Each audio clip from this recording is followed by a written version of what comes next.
बच्चों इस वीडियो में हम लोग सॉल्व करेंगे एनसीईआरटी के एक्सरसाइज 4.3 का question number 3 using cofactor of elements of second row evaluate.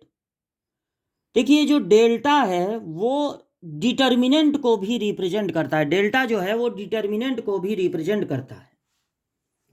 तो यहां पर ये ट्रायंगल नहीं है बल्कि डेल्टा है, और डेल्टा किसको रिप्रेजेंट करता है? डिटर्मिनेंट को। डिटर्मिनेंट को डेल्टा से भी रिप्रेजेंट कर सकते हैं। बोला क्या है? Using cofactor of elements of second रो।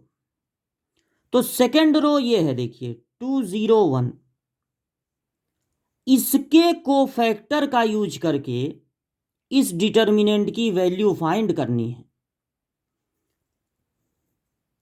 किसी भी डिटर्मिनेंट 3 इंटू 3 के डिटर्मिनेंट की वैल्यू फाइंड करते समय हमको कोई एक रो या कोई एक कॉलम चूज करना होता है।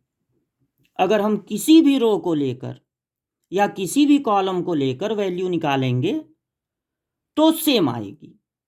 लेकिन यहां पर कहा गया है क्वेश्चन में कि आप किसी और रो को या किसी और कॉलम को लेकर मत वैल्यू निकालिए, आप इस डिटर्मिनेंट की वैल्यू सेकंड रो को लेकर निकालिए। तो ये देखिए, ये जो सेकंड रो है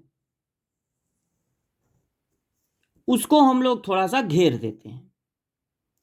सबसे पहले हम लोगों को इसका साइन लगाना पड़ेगा। तो पहले रो की साइन प्लस से शुरू होती है, दूसरे रो की साइन माइनस से शुरू होती है, फिर तीसरे की प्लस से। अब इसका साइन होगा माइनस, इसका प्लस, इसका माइनस। तो हम लोग लिखेंगे -2, फिर एक छोटा डिटर्मिनेंट। जीरो को लिखने की जरूरत नहीं है। फिर हम लिखेंगे -1, देखिए ये भी माइनस में है ना, -1, उसके बगल में छोटा डिटर्मिनेंट। यही जो होगा वो यहीं पर हम लोग लिखेंगे इनका माइनर, और साइन के साथ लिख रहे हैं तो वो कहलाएगा कोफैक्टर।